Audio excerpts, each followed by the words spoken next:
어리석은 자는 그의 마음에 이르기를 하나님이 없다 하는도다. 그들은 부패하고 그 행실이 가증하니 선을 행하는 자가 없도다. 어리석은 자에다가 나발이라고 적어 놓으십시오.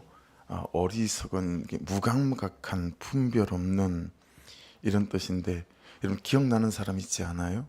성경에 나발이란 이름 자체를 갖고 있는 사람이 있었어요. 다윗과 연관되어지고 다윗의 이후에 아내가 되어지는 아비가일의 남편이죠. 이 사람이 나발이라는 사람입니다. 사무엘상 25장에 나오는데요, 2절 3절에 마온에 한 사람이 있는데 그의 생업이 갈멜에 있고 심히 부하여 대단한 부자인가 봐요. 양이 3,000마리요 염소가 1,000마리이므로 그가 갈멜에서 그의 양털을 깎고 있었으니 그 사람의 이름은 나발이요 그의 아내 이름은 아비가일이라. 그 여자는 총명하고 용모가 아름다우나 남자는 완고하고 행실이 악하며 그는 갈렙 족속이었더라. 우리가 생각하는 어리석은 사람은 수단도 없고 열심도 없고 그런 사람이 아니에요. 이름 자체가 어리석은 사람 나발인데 대단히 부자 아닙니까? 그렇죠? 엄청난 부를 가지고 있는 부자예요. 그러니까 지금 성경에서 말씀하시는 어리석은 자는 이런저런 처세술도 없고 관계할 줄도 모르고 돈 모을 줄도 모르고 이런 사람을 어리석은 사람이다 말하는 게 아니다라는 게 벌써 알 수 있죠. 나발이라는 상징적인 인물이 딱 있는데 너무너무 부자인 거예요. 성경이 심히 부자라고 말씀하고 있잖아요. 거기다가 아내도 너무 총명하고 아름다웠다는가 봐요. 그렇죠? 그런 사람이에요. 이 나발의 목동들이요, 이제 양을 먹일 때 이게 유목민이잖아요. 양은 이렇게 한 군데서 목장에서 기르는 게 아니라 이동하는 거잖아요. 그러니까 늑대 위험도 많고 강대 위험이 왜 없었겠어요, 그렇죠? 나발의 목동들이 이렇게 양을 먹이러 다닐 때 이런 다윗의 군사들이 지켜줬던 거예요, 항상. 그래서 나발의 목동들이 이 사무엘상 25장 16절에 뭐라고 고백하냐면, 우리가 양을 지키는 동안에 그들이 우리와 함께 있어 밤낮 우리에게 담이 되었습니다. 밤낮 담이 될 정도로 든든하게 늑대 한 마리도 이리 한 마리도 이 양을 물어가지 못하도록 지키고 사람에게서도 지켜주었다. 이렇게 고백을 이 아비가일에게 하는 고백이거든요, 목동들이. 그래서 여러분 다윗은 이제 양털을 깎는 것은 한 해의 수확이에요, 그죠? 수확할 때 소년 10명을 보내요. 소년 10명을 보내서 우리를 좀 도와주소 한 거죠. 광야 생활을 하니까 우리 좀 먹을 것 좀 나눠주면 좋겠다. 이렇게 이제 소년 10명을 보내서 부탁을 하게 됐습니다. 근데 그때 사무엘상 25장 10절에 이 나발이 하는 말입니다. 나발이 다윗의 사환들에게 대답하여 이르되, 10명의 소년들에게 이렇게 대답한 거예요. 다윗이 누구며 이세 아들은 누구며 요즘에 각기 주인에게서 억지로 떠나는 종이 많도다. 그리 말했습니다. 여러분, 첫째 어리석은 자는 맞는 말 대장입니다. 맞는 말 잘하는 사람이 어리석은 사람입니다. 여러분 보세요. 요즘에 각기 주인에게서, 이 주인이 누구예요? 사울이잖아요. 주인에게서 억지로 떠나는 종이 많도다. 너 사울에게서 나와가지고 야, 너 도망 다니는 거잖아. 야, 네가 뭔데 나한테 주라 마라 그러냐? 여러분, 이게 딱 맞는 말 아닙니까? 잘 생각해 보세요. 어리석은 자는 맞는 말 대장입니다. 여러분, 진짜 성경이 말하는 어리석은 사람들 중에 어리숙한 말을 하는 사람이 없어요. 딱 맞는 말을 해요. 근데 그게 똑똑한 줄 알잖아요. 근데 성경은 그런 사람을 보고 어리석은 자다라고 말해요. 여러분, 대단히 우리에게 깨닫는 바가 있게 하는 말씀 아닙니까? 내 시선만 있어요. 그죠? 내 신념만 있는 거예요. 내 입장만 있어요. 편견, 독성 같은 거죠. 다윗이 왜 주인을 떠나야 했는지 여러분 나발이 알겠어요? 아무 관심 없어요. 이 사람들에게는 진실이 중요하지 않아요. 사실도 중요하지 않아요. 그렇죠? 내가 보기에 아니면 아닌 거예요. 내가 보기에 틀리면 다 틀린 거예요. 예. 이 어리석은 자들의 특징입니다. 그래서 또박또박 맞는 말을 하죠. 근데 그 또박또박 맞는 말이 맞는 말 같으나 사람을 살리지도 못하고 영혼을 살리지도 못하고 가정을 살리지도 못한다라고 하는 거예요. 예. 근데 우리는 맞는 말 대잔치를 하고 사는 거예요. 다 자기가 옳은 줄 알고 맞는 줄 알고 맞는 말 대잔치 속에서 살아요. 근데 여러분, 맞는 말 대잔치, 이게 어리석은 자의, 예, 그냥 멍 속에서 노는 거다라고 하는 거예요. 여러분, 잊어버리시지 않으셨죠? 기억나십니까? 3F, 3F 제가 한 번씩 말씀하잖아요. 어리석은 사람을 기관차로 비유한다면 이 사람의 인생과 관계와 삶을 이끄는 것은 오로지 필링입니다. 첫 번째 필링, F, 필링, 오로지 감정이에요. 예. 감정이 이 사람의 인생의 기관차예요. 예. 그냥 감정대로 살아요. 혈기대로 살아요. 그러니 날마다 흔들려요. 예. 여러분, 감정에 차서 있는 사람이 누가 있을까요? 저라고 있을까요? 아니에요. 하루에 몇 번이 흔들리는지 몰라요. 요랬다 저랬다 이랬다 저랬다. 필링, 감정을 따라 사는 거예요. 진짜 어리석은 사람이라는 거예요. 예. 감정에 따라 믿어지기도 하고 감정에 따라 안 믿어지기도 하고. 이 사람들에게 팩트가 하나도 중요하지 않아요. 두 번째 F, 팩트, 사실, 이게 중요하지 않아요. 예. 여러분, 실제로 우리 인생에 제일 앞에 있어야 될 기관차는 뭐죠? 페이스, 믿음 아닙니까? 믿음. 첫 번째 페이스. 말씀이 말씀하시는 이 말씀을, 이 사실을 믿고, 그죠?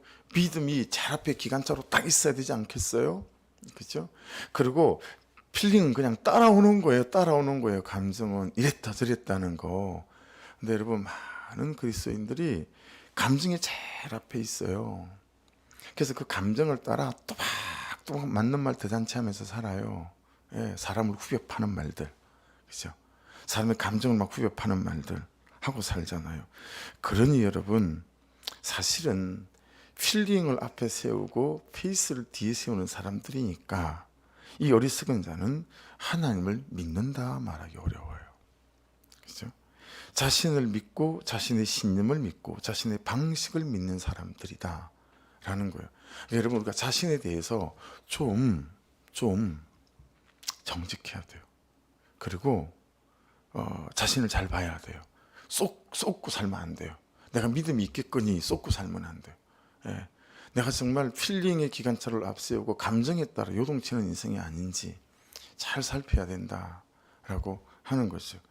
여러분, 또 하나 어리석은 사람은 이 나발을 통해서 우리가 볼 수 있는 두 번째는, 여러분, 나발이 뭐라고 얘기합니까? 다윗은 누구고 그리고 이새의 아들은 누구냐, 이렇게 말하는 거예요.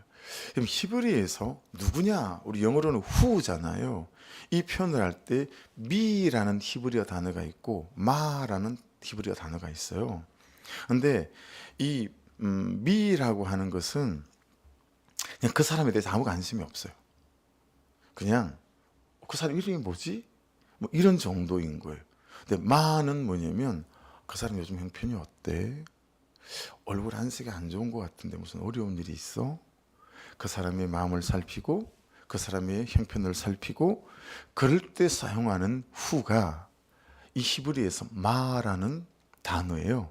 근데 여기 지금 나발이 지금, 야, 도대체 다윗이 누구고 이새 아들이 누구냐 할 때 누구냐는 미입니다. 다윗의 형편, 다윗의 상황 아무 관심이 없어요. 야, 도대체 다윗이라는 그딴 놈이 누구야? 좀 깔아보고 아래로 보고 낮춰보고, 자기는 부자니까요, 그냥 동냥하러 온 사람으로 생각하는 거예요. 그게 여기에 누구냐? 미라는 히브리적 표현이다 라고 하는 것입니다. 그 사람의 성품이나 그 사람의 현실의 상황이 얼마나 어려운지 아무 관계 없는 거죠. 네. 그래서 여러분, 이 어리석은 사람 나발을 통해서 알 수 있는 두 번째는 뭐냐면, 영혼에 관심이 없어요. 사람에 관심이 없어요. 네. 저를 말하는 거예요. 저를. 제가 그런 세월을 숱하게 살았잖아요. 그래서 참 말씀을 보면서 내가 어떻게 죄인이 아니라고 내가 말할 수 있겠어요. 그냥 죄덩어리라는 게 항상 고백되었어요. 우리말로 바꿔보면 구원에 관심이 없는 거예요. 내 남편, 내 아내, 내 자식이 구원에 관심이 없어요. 예. 그냥 자기 감정대로 사는 거예요. 예. 구속사에 관심 없어요. 어떤 사건이 벌어지면 그 사건 속에서 하나님이 내게 뭐라고 말씀하시는지 구속사가 관심이 없다니까요. 예. 그냥 탁치는 대로 사는 거예요. 감정이 이끌리는 대로. 이 사건을 왜 내게 허락하셨을까? 여기서 내 죄는 뭘 봐야 될까? 예. 여러분, 이게 안 되는 거예요. 그러니 얼마나 큰 격차가 있습니까? 그게 되는 사람은 바람피는 남편한테 가서 무릎 꿇고 미안하다. 나 때문에 수고하게 만들어서 이렇게 내가 아무것도 할 수 없는 자임을 깨닫게 하는 이 과정을 거치게 하느라 당신이 이렇게 수고를 하고 죄를 지었으니 당신의 죄가 내 죄다. 뭐 이런 게 되지 않겠어요? 이 구속사에 관심이 없으니까 맞는 말 대잔치 하는 거예요. 네가 이럴 수 있냐? 라는 거죠. 그러니 사람 관계가 깨지고 가정이 깨지고 다 엉망이 되는 거예요. 그렇죠? 여러분, 구속사에 관심이 없고 구원에 관심이 없으니까 나만 편하면 돼요. 그래서 회피하는 거예요. 도망가는 거예요. 내가 손해보면 안 되는 거예요. 예. 그 말은 나의 부르심, 나의 보내심 이런 데 관심 없어요. 하나님이 정말 내 심장이 펄떡펄떡 뛸 때 나에게만 품으신 독특한 마음이 있다고 믿지 않아요. 예. 그냥 우연히 이 세상에 왔다고 생각해요. 그리고 우연히 그 남편 그 아내 그냥 이 사건을 만났다고 생각해요. 아니요. 성경은 분명히 복음서에서 말씀하십니다. 공중에 날아가는 저 새가 떨어지는 것도 하나님의 분명한 섭리와 계획 속에 있는 일이다라고 말씀하셨으니 여러분, 자신의 아들을 주시고 저와 여러분을 살리시고 예수 믿게 하신 이런 기적 속에 사는 우리에게 하나님 그분이 관심이 없다, 그분의 계획이 없다, 우연히 이 사건을 만났다, 천만의 만만의 말씀이죠.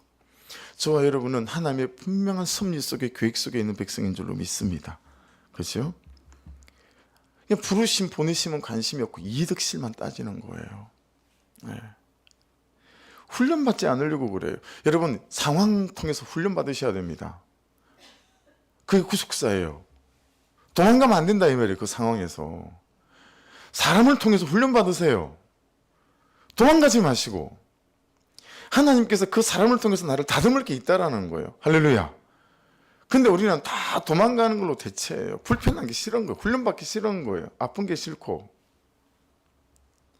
그러니 맨날 여러분 이렇게 구속사 안에서 사람을 낚는 어부가 참 잘 안 되는 것 같아요. 저도. 예. 받아내고 낮아지고 이런 게 잘 안 돼요. 예. 그러니 여러분 어때요? 맨날 내가 손해보고 사는 것 같아요. 그래서 막 생식이 올라오고 억울하고 분하고. 예. 내가 참고 사니까 그나마 이렇게 살아왔지. 그리고 이렇게 살고 있다고 대단한 착각과 오해 속에 우리가 살아간다라고 하는 것입니다. 여러분 결국은 그러니까요. 어리석은 자는 오늘 말씀처럼 그의 마음에 이르기를 하나님이 없다 하는 사람하고 같지 않을까라는 거죠. 하나님을 믿어요. 어떻게 하나님을 우리가 없다 하겠어요. 근데 가만 하는 삶의 태도나 모습과 결정과 선택을 보면 하나님이 없다라는 사람하고 참 거의 동일하다. 그들은 부패하고 거행실에 가증하니 선을 행하는 자가 없도다. 여러분, 그에 반하여 하나님이 없다 대조가 나오잖아요. 하나님이 찾는 사람은 어떤 사람입니까? 2절을 한번 보십시오. 하나님을 찾는 사람. 여호와께서 하늘에서 인생을 굽어 살피자 지각이 있어 하나님을 찾는 자가 있는가 보려 하신즉. 하나님이 없다 하는 사람과의 대조가 하나님을 찾는 자잖아요. 여러분, 하늘을 찾는 자는 뭐죠? 지각이 있는 사람. 이 샤칼인데 지혜 있는 사람이라는 것이고 4절에 또 나와요. 4절에 보시면 4절의 말씀이 뭐예요? 제약을 행하는 자는 다 무지하냐? 그들이 떡 먹듯이 내 백성을 먹으면서 여호와를 부르지 아니하는도다. 여러분, 여호와를 찾는 자는, 하나님을 찾는 자는 누구죠? 하나님을 부르는 자입니다. 반대로 여호와를 찾지 않는 사람은 어떤 사람이죠? 여호와를 부르지 않는 사람이다. 무슨 말입니까? 제가 하나님을 압니다. 제가 하나님을 믿습니다. 그런데 하나님을 찾질 않아요. 하나님을 부르지도 않아요. 하나님을 구하지도 않아요. 하나님의 뜻을 찾지도 않아요. 여러분이 참 대답해 보시겠어요? 그 사람이 하나님이 있다 말하는 사람일 수 있을까요? 하나님이 있다 말하고 하나님을 압니다 말하고 하나님을 믿습니다라는 많은 사람은 어때야 된다는 거예요? 하나님을 찾아야 하고 하나님을 불러야 하고 하나님을 구해야 하고 하나님의 뜻을 찾아야 된다라고 하는 것을 알 수 있습니다. 여러분은 대부분이 안수 집사님을 제외하고는 심지어 사모님까지도 우리 교회 건물 뒤에 있는 창고에는 가보신 적이 없으실 것 같아요. 가보신 적이 한 번도 없으시죠. 건물 뒤쪽에 가면 이런저런 잡다한 걸 이제 모아놓고 보관하는 창고가 있습니다. 여러분이 맨날 걸어 올라오시는 1층에서 2층 올라오는 첫 계단 있죠? 그 계단 옆에 필경대가 있잖아요. 이렇게 피아노 모양으로 만들어진.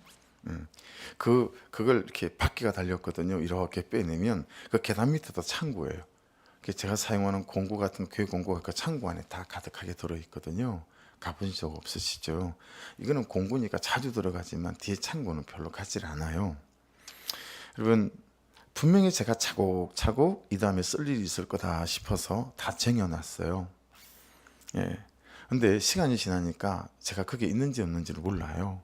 어제도 눈이 와서 그게 깔려고 그게 있겠거니 하고 뛰어가서 막 찾았는데 없는 거예요. 예. 그러니까 찾지도 않고 찾을 수도 없고 창고에 쌓아놓으니까 먼지는 수북하게 앉아있고, 여러분 그렇게 창고에 쌓아놔서 먼지가 수북하게 쌓여있는 물건처럼 저와 여러분에게 있어서 하나님이 저 창고에 처박혀 있는 먼지가 수북히 쌓여있는 그 어떤 물건 같지 않을까? 그 정도는 아니겠죠, 우리가. 그렇죠? 저도 여러분도. 근데 하나님을 찾지 않는 모습, 그 문제를 가지고 하나님께 나아가지 않는 모습, 이 모습들을 통해서 우리를 살펴보면 마치 저 창고에 쌓아놓은 물건같이 우리가 하나님을 그렇게 생각하는 것은 아닐까라는 느낌이 있다라고 하는 것입니다. 아니면 있는지는 아는데 하나님이 딱히 그다지 이 문제에 대해서 아는 것도 없으실 것 같고 해줄 것도 없으실 것 같다. 무슨 말입니까? 그냥 하나님 말고 내 방식과 내 편리대로 내가 결정하고 선택한다라고 하는 거죠. 한 번도 그래 본 적이 여러분도 저도 없겠지만 그냥 하나님보다 내가 옳다, 100% 하나님 옳다라고 생각하지 않는 거죠. 그래서 내가 말씀에 반한 다른 선택을 하려고 하는 것입니다. 그랬다가 그렇게 살다가 어느 순간 어리석은 사람들이 아는 게 무엇입니까? 하나님이 계신다라는 거죠. 자, 문제는 여러분, 그날이 누가복음 16장에 나오는 부자같이 되면 곤란하겠다라는 거죠. 여러분, 그 부자는 지옥에 떨어져서야, 그렇죠? 알게 됐잖아요. 우리는 지옥 같은 현실의 열매를 먹고 난 뒤에야 하나님이 계시는구나 하지 않고, 말씀이 말씀하실 때 부복하여 엎드려 하나님, 느끼긴 느껴요, 알긴 알겠어요. 근데 이게 깨달아지고 내 마음으로 내려와 이 깨달아진 것들이 하나님 삶이 될 수 있도록 저를 붙들어 주십시오 라고 여러분 그분께 나아가고 기도하는 은혜가 저와 여러분에게 있기를 주의 이름으로 축복합니다. 그래서 5절 말씀이 되게 인상 깊어요. 5절을 다시 같이 한번 읽어보십시다. 시작. 그러나 거기서 그들은 두려워하였으니 하나님이 의인의 세대에 계심이로다. 여러분, 의인 뭐죠? 하라는 거 100% 다 하고 성경이 하지 말라는 거 100% 다 안 한 사람이 의인인데, 로마서 3장 10절에는 의인은 없나니 하나도 없다고, 이 세상에 그런 의인은 없어요. 그래서 여러분, 의인은 누가 의인이죠? 예수 그리스도를 나의 구주와 나의 주님으로 믿는 사람이에요. 다시 또 설명하십시다. 구주는 뭐예요? 나를 죄에서 건지신 분으로 믿는 거예요. 할렐루야. 주님은 뭐죠? 실시간 내가 그분의 통치 안에 다스림 안에 사는 거예요. 그러니까 여러분이 큐티하는 사람이 딱 맞는 거예요. 그날 마가복음 1장 35절의 예수님처럼 새벽 미명에 아버지 앞에 서서 아버지 오늘 뭐 할까요? 어떻게 살까요? 그래서 그러신 거잖아요. 그러니까 이 삶이 딱 맞는 거예요. 이 하루도 내가 주님의 통찰에 살겠다라는 거예요. 주님의 다스림 안에 살겠다라고 하는 것입니다. 하나님, 이 문제 제가 어떻게 할까요? 그런데 내 감정이 따라오지 않아. 그래서 주님이 말씀하시는 거 내려놓고 그냥 내 감정을 따라 선택하는 거예요. 내 현실을 따라 선택하는 거죠. 이게 예수를 주님으로 믿는 사람일 수는 없다. 곤란하다. 그래서 여러분, 우리 예수 그리스도를 구주로 믿으시고 주님으로도 믿으시는 은혜가 있기를 주의 이름으로 축복합니다. 실시간 통치 받는 거예요. 내비게이션의 통치도 우리가 받잖아요. 가라는 대로 가면서 주님의 통치를 받는 게 우리가 참 어렵잖아요. 그래서 여러분, 말씀 명확하지 않습니까? 하나님이 의인의 세대에 계심이로다. 하나님의 통치를 받겠다는 사람, 하나님의 다스림 안에 살겠다는 사람은 여러분, 하나님이 함께 하신다는 거예요. 이 세대가 도르라는 뜻이에요. 그 사람의 집에, 그 사람의 삶에, 그 사람의 형편에, 그 사람의 문제에, 그 사람의 사건 속에 내가 함께 하겠다. 의인의 세대에 계심이로다. 이게 그 뜻입니다. 그래서 6절 말씀도 오직 여호와는 그의 피난처가 되시는도다 라고 말씀하십니다. 7절을 같이 읽겠습니다. 시작. 이스라엘의 구원이 시온에서 나오기를 원하도다. 여호와께서 그의 백성을 포로된 곳에서 돌이키실 때에 야곱이 즐거워하고 이스라엘이 기뻐하리로다. 자, 제가 여러 가지 질문을 드릴 터인데 이게 해본 지가 꽤 오래된 것 같아요. 뭐 4, 5년도 된 것 같은데 제가 여러 가지 질문을 드릴 터인데 그 질문에 여러분이 잘 좀 대답해 주십시오. 저보다 좀 더 큰 목소리로, 여러분은 저보다 훨씬 많으시니까 제 질문에 대한 대답을 가르쳐 드릴게요. 여러분들이 제가 무슨 질문을 하든지 대답해야 될 대답입니다. 여러분이 해야 될 대답은 예수 그리스도입니다. 아시겠죠? 제가 질문을 드리면 여러분은 예수 그리스도라고 대답하시면 됩니다. 누가 나를 살립니까? 누가 내 가정을 살립니까? 누가 내 눈물을 닦아줄 수 있습니까? 누가 내 아픔을 치유할 수 있습니까? 누가 내 병을 고칠 수 있습니까? 누가 나를 자유케 할 수 있습니까? 누가 나를 변화시킬 수 있습니까? 누가 그를 변화시킬 수 있습니까? 누가 나를 감격하며 살아갈 수 있게 만듭니까? 할렐루야. 이 만 가지 질문에 대한 대답은 예수 그리스도입니다. 여러분, 우리 어리석은 자가 아니라 하나님을 찾고 구하는 자가 되셔서 오늘 이 하루도 예수 그리스도의 권세와 능력이 우리의 삶을 주장해가는 놀라운 날 되시기를 주의 이름으로 축복합니다. 기도하겠습니다. 말씀 붙잡고, 아버지, 어리석은 자의 삶을 살지 않고 하나님을 구하고 찾는 자의 삶이 될 수 있도록 필링을 앞에 세우지 않고 페이스를 앞에 세우고 하나님이 하실 것을 믿고 120년 동안 방주를 만들며 오늘은 대피질을 하고 내일은 역청을 발랐던 아버지 하나님, 그 노아의 삶이 저의 삶이 되어지는 지혜로운 인생이 되게 하여 주옵소서. 우리 주여 한번 부르고 기도하시고 최리 집사님을 위해서 중보해 주시고, 그리고 오늘 아픔 가운데 있는 심원영 성도님, 또 건우 가족들 위해 장례 위에 은혜를 베풀어 주옵소서.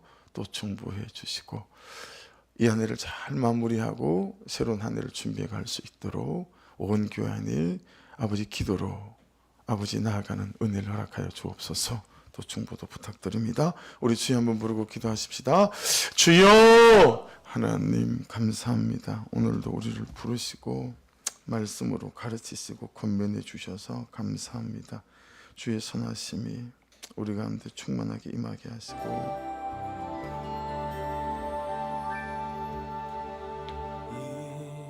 이곳에 생명샘 솟아나 눈물